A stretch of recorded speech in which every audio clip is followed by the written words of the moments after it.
네, 할렐루야. 어느덧 1년 52주가 지나고 이제 마지막 주에 다다랐습니다. 오늘 또 그 목포 무안공항에서 비행기 항공 사고로 또 수많은 사람들이 목숨을 잃고 안타까움을 자아내고 있습니다.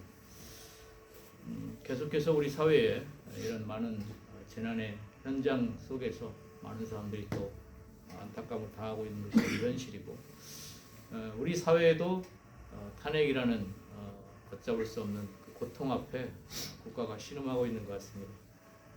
또 그저께는 대통령 권한대행을 또 탄핵해서 정지를 하고 권한대행의 권한대행을 이어가는 초유의 사태가 발생하고 있습니다. 우리 모든 사회가 진보와 보수로 나눠져서 어떤 것이 옳은 것인가 말하지 않고 일방적으로 한쪽에 편만을 드는 그런 양상으로 치닫고 있습니다. 검찰, 경찰은 평소에는 아무 수사도 안 하고 있다가 갑자기 권한도 없는 수사를 하고 있고, 또 판사는 재판을 지연해서 죄를 지었음에도 결론을 내지 않고 판결을 내리지 않는 그런 시대에 와 있습니다. 특정한 사람을 위해서 판사의 역할을 하지 않고, 또 우리 최근에 대학의 많은 지식인들, 대학 교수들이 국가의 또 위정자가 어떤 잘못을 저질렀을 때 일어나서 우리가 항변해 왔잖아요, 지금까지. 그러나 대학 교수들이 아무 말을 하지 않고 있습니다. 또 우리 서울의 대형 교회가 얼마나 많습니다. 우리 기독교 교회들이 세상이 잘못된 것을 말하지 않습니다. 교회에 피해갈까 봐 장로님들이 두려워서 담임 목사님들이 얘기하지 않고 있습니다. 그렇다고 우리 기독교인들이 광장에 나가서 무조건 가서 외쳐야 되느냐? 저는 그것도 옳지 않다고 봅니다. 다만 교회가 교회의 사명, 교회의 역할을 충분히 감당해야 된다. 잘못된 것은 지적해야 된다. 말씀으로 가르쳐야 된다. 또 말씀으로 선포해야 된다. 죄악된 세상을, 잘못된 것들, 회개하는 이런 사항들을 우리 성도들이 가르쳐야 되고 선포해야 되는데, 교회가 그렇지 않고 있다. 목회자들이 말씀을 강단에서 선포하지 않고 있다는 거예요. 사회만 탓할 것이 아니고 우리 기독교, 우리 교회도 실질적으로 그렇게 하고 있다는 것이죠.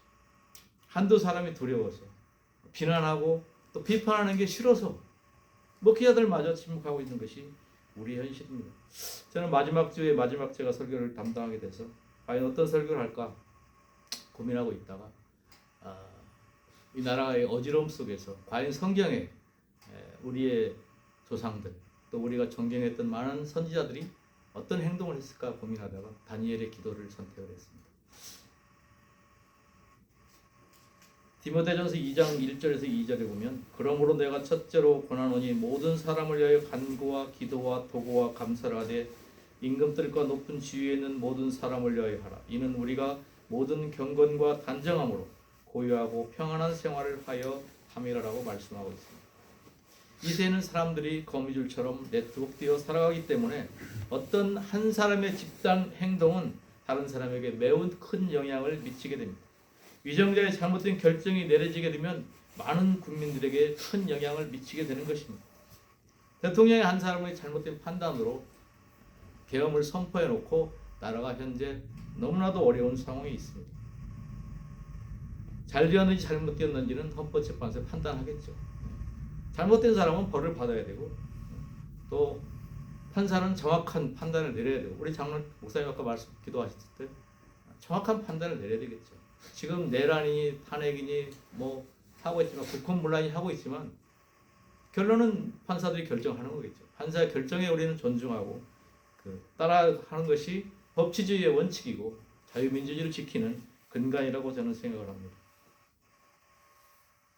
이러한 사회적인 환란과 또 혼란 속에서 결국 고통받는 사람들은 연약한 또 소수의 어렵게 살아가는 우리 국민들일 것입니다. 그러므로 우리 믿음의 사람들은 임금과 높부의 지위에 있는 사람들이 바른 판단과 결정을 내릴 수 있도록 기도해야 하는 것이죠. 이 나라의 위정자들은 하나님이 세우신 것입니다. 그러므로 우리의 역할은 그들이 올바른 판단과 행동을 할 수 있도록 날마다 기도하고 권면하고 잘못되었을 때 꾸짖어야 하는 것이죠. 교회의 역할이 여기 있다고 저는 생각합니다. 지도자의 행동이나 결정은 그들 자신에게만 영향을 미치는 것이 아닙니다. 좁게는 사회 공동체, 넓게는 이 나라와 이 민족 그리고 전 세계에 영향을 미치는 것입니다. 탄핵 정국에서 수많은 나라에서 한국을 걱정하고 있고 주가라든가 또 이런 북한의 대 위협에 많은 노출되고 있고 또 미국 같은 경우에 새로운 대통령이 취임하고 있는데도 미국과의 관계들이 앞으로 불안한 위기에 놓여 있는 것이죠. 대행의 대행 체제로 이어가고 있기 때문에 과연 이것이 정상적으로 한미 관계가 이루어질 것인가 하는 것이 많은 우려를 낳고 있습니다. 그러므로 그 결정 하나가 다른 나라 정치인들에도 영향을 미치는 도미노처럼 영향을 미치고 있는 것입니다. 그러므로 우리는 그들이 바르게 결정하고 행동하도록 기도해야 하는 것이죠. 그들이 백성을 정치적 수단으로 이용하지 않고 백성을 하늘로 여기며 하나님을 두려워하며 국민들을 섬길 수 있도록 기도해야 하는 것이 우리 믿음의 사람들의 역할입니다. 지금 국회가 연말에 얼마나 많은 일을 해야 함에도 불구하고 국민들에서 법을 개정하고 또 이 경제 어려움을 해소하는데도 불구하고 오로지 탄핵에만 매료되어 있다고 하는 것이죠.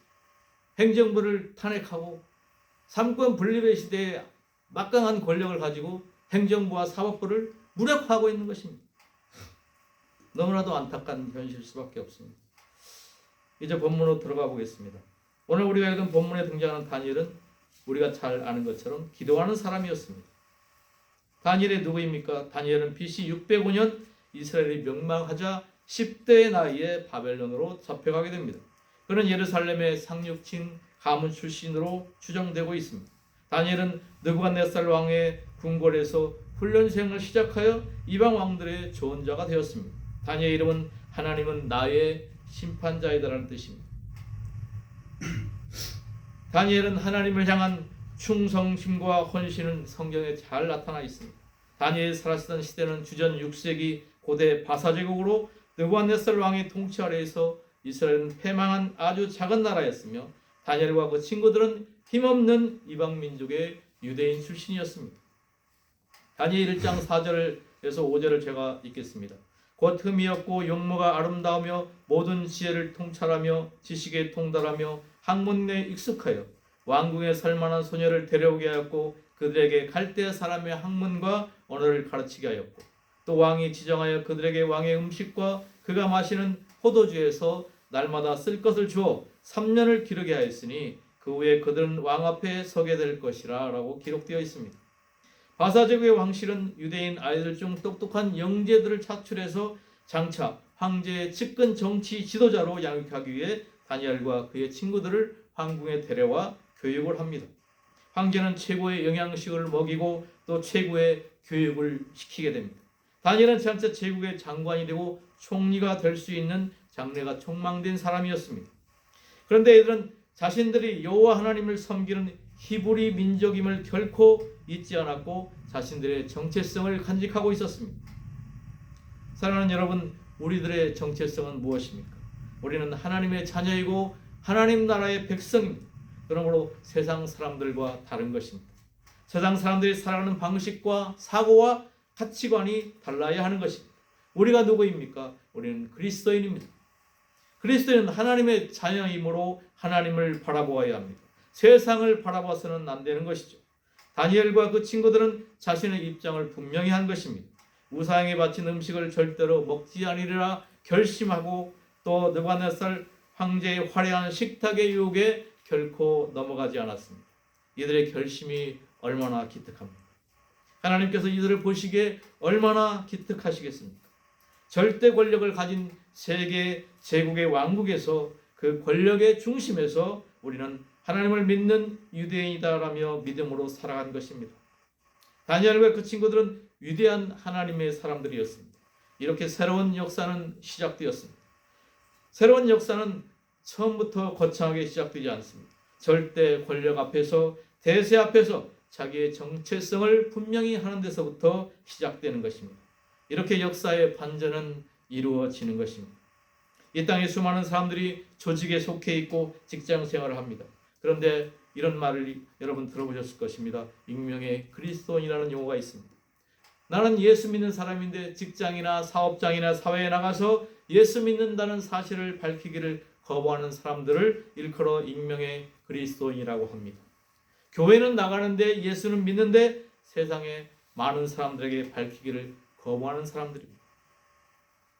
과연 그런 사람들의 심령에 성령님께서 함께 하실 수 있겠습니까? 그들이 세상을 바꾸고 변화시킬 수 있을까요? 세상의 소망이 될 수 있을까요?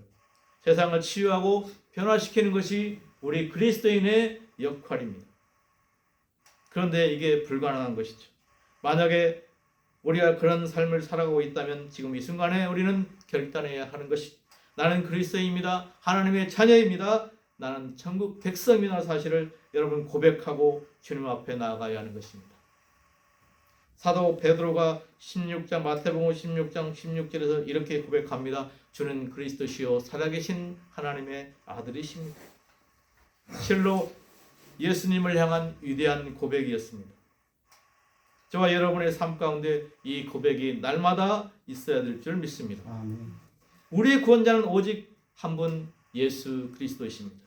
그분만이 우리를 죄를 사해 주시고 우리를 구원해 주시는 분이십니다. 이 사실을 반드시 믿어야만 합니다.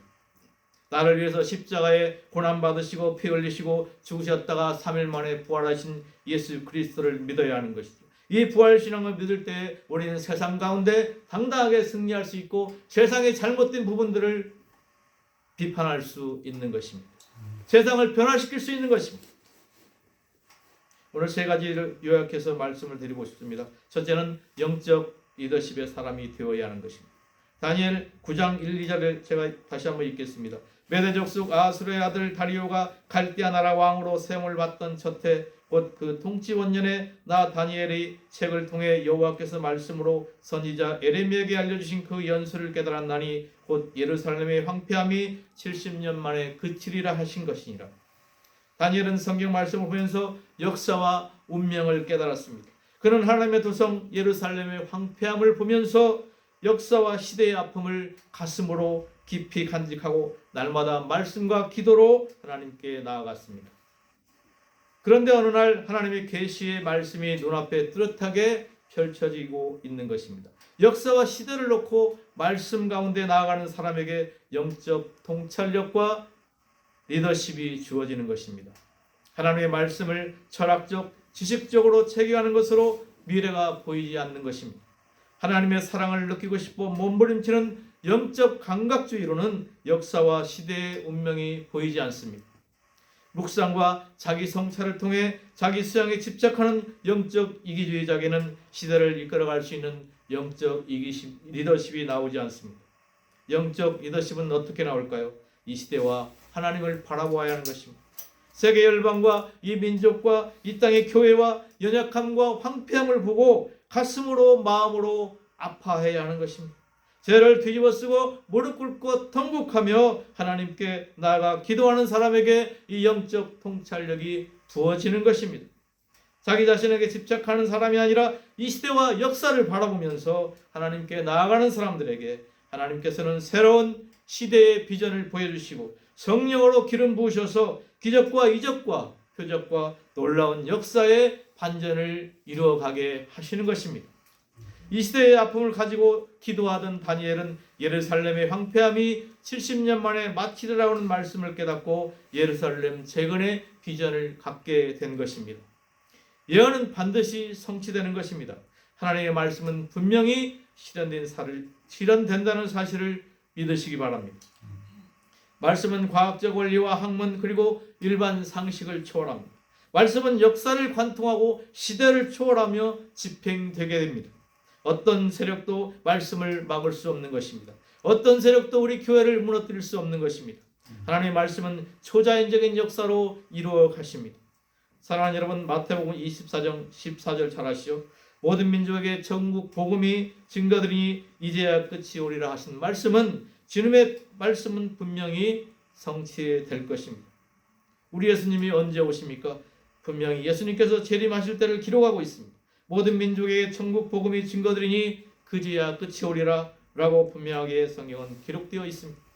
세상이 끝난다고 하니까 많은 사람들이 불편하고 특히 우리 기독교인들이 많이 불편해합니다. 이제 집도 장만해야 하고 장가도 가야 하고 시집도 가야 되고 좀 고생했으니 편안하게 살아야 되는데 왜 주님이 오실까? 이런 걱정하는 사람들이 많이 있습니다. 세상이 끝나버린다고 걱정하겠지.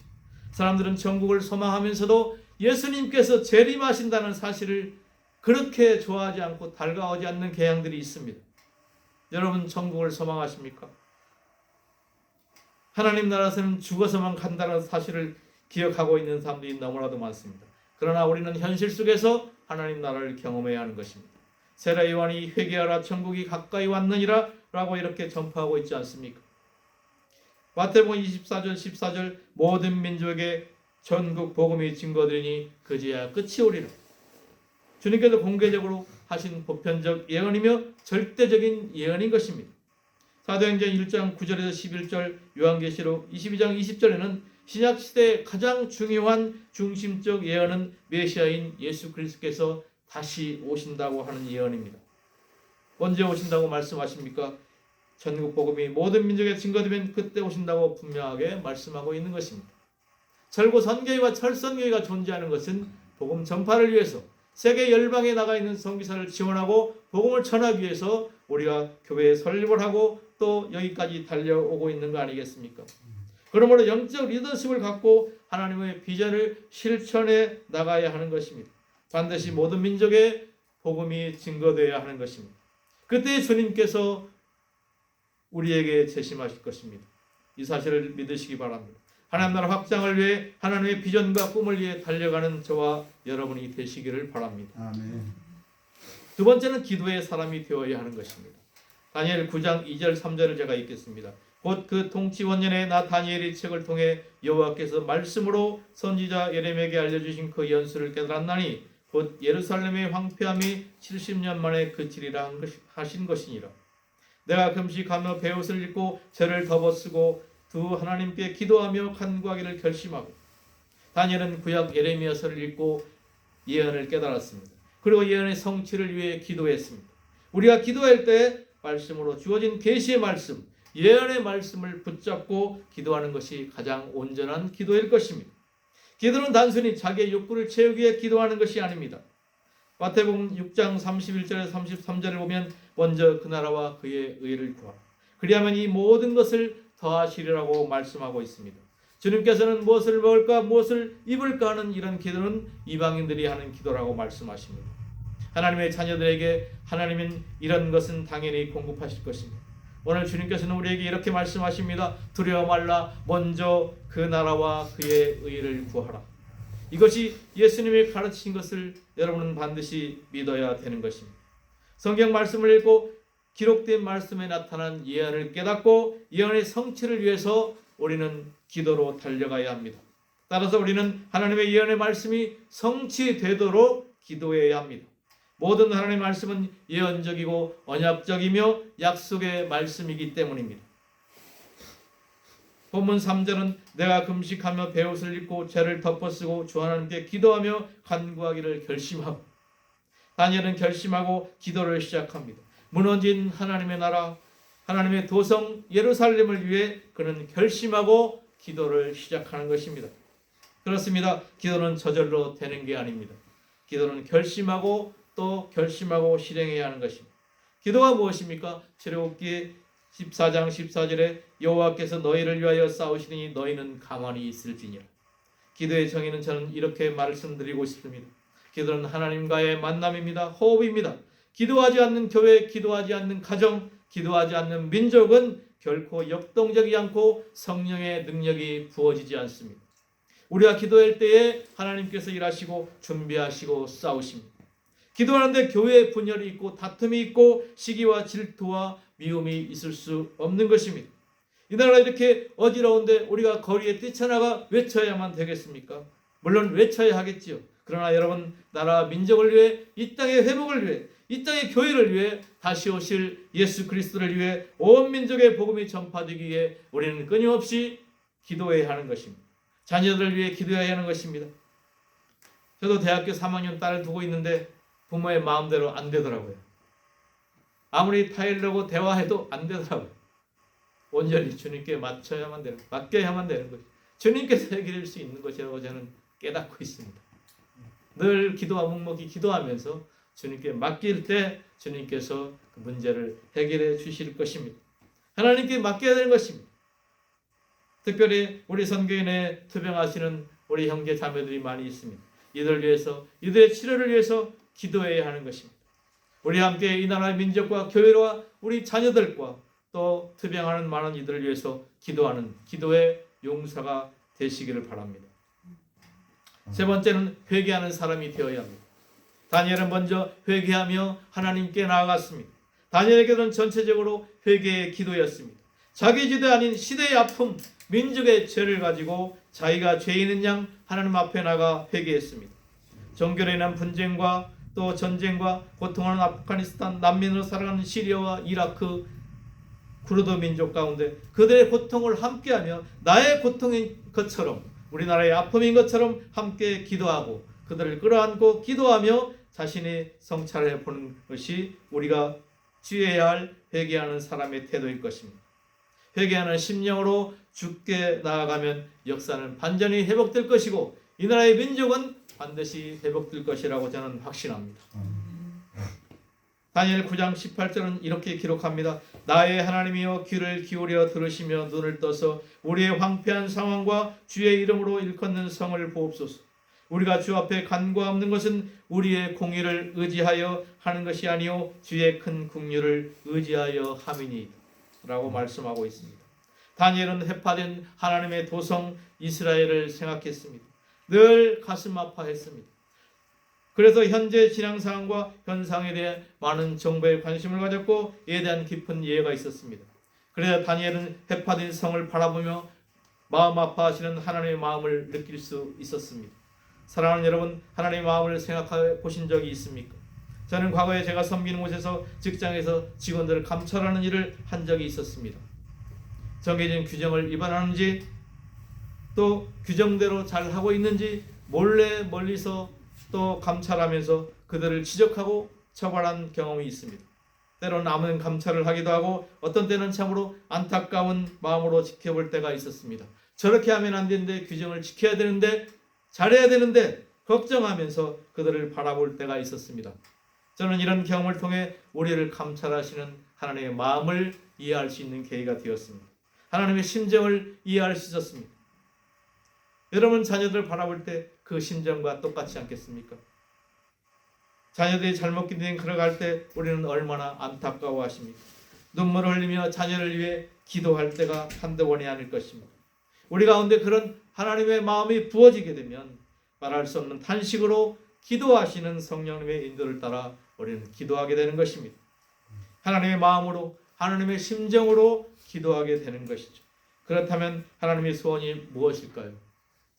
예루살렘의 회복일 것입니다. 한국교회의 회복일 것입니다. 한국 민족의 회복일 것입니다. 가정의 회복일 것입니다.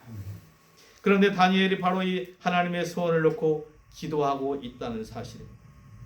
하나님의 마음이 다니엘에 부어졌기 때문입니다. 여러분의 마음에, 저와 여러분의 마음에 이 민족을 향한 아픈 민족의 현실 앞에 주님 앞에 우리의 자신을 회개하며 하나님의 마음이 부어지기를 간절히 소망해야 할 것입니다. 이제 말씀을 정리하고 싶습니다. 사랑하는 여러분, 여러분의 정체성은 무엇입니까? 우리가 잘 아는 온 누리 교회가 있죠. 온 세상, 온 열방, 영어로는 올 네이션을 의미합니다. 하나님께서는 열방의 회복을 원하십니다. 북한의 회복을 원하십니다. 오늘의 영어로 올 네이션 처치라고 합니다. 어떻게 보면 불교에서 사용하는 온누리라는 용어와 동일할 수도 있습니다. 그런데 우리 기독교가 이 올 네이션 처치를 사용하고 있어 얼마나 다행인지 모르겠습니다.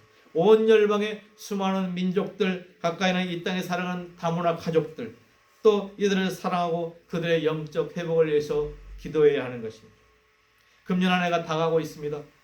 이 민족이 아파하고 고통하는 분열하고 있는 이 현실 앞에 우리는 우리의 죄를 회개하며 하나님 앞에 기도로 나아갈 때에 이 민족은 반드시 회복되고 한국교회는 반드시 회복될 줄 믿습니다. 기도하겠습니다. 살아계신 하나님 은혜를 감사합니다. 이 나라의 민족이 아파하며 고통하고 있습니다. 하나님, 그러나 우리가 지금껏 무엇을 했습니까? 우리의 죄를 자복하고 회개하며 죄를 뒤집어쓰고 이 나라의 민족 또 이 나라의 위정자 대신에 우리가 그들을 위해 기도하며 이 민족의 회복되기를 위해 주님께 달려갈 수 있도록 우리를 허락하여 주시옵소서. 우리가 우리의 정체성을 회복하고 이 나라 이 민족과 이 교회를 위해서 기도할 때에 주께서 이 민족의 모든 문제들이 회복시켜 주실 줄 믿습니다. 주께서 원하시는 그 방향으로 그 모든 문제가 회복될 때에 우리는 할렐루야 찬양하며 아버지 앞에 영광 돌리시는 그 순간을 맞이할 수 있기를 기대합니다. 주님이 이 시대가 이 한 해가 마무리되어가는 이 시점에 우리가 주님 앞에 엎드려 기도할 때 이 민족과 이 교회가 반드시 회복될 줄 믿습니다. 감사드리며 예수님의 이름으로 기도하옵나이다. 아멘.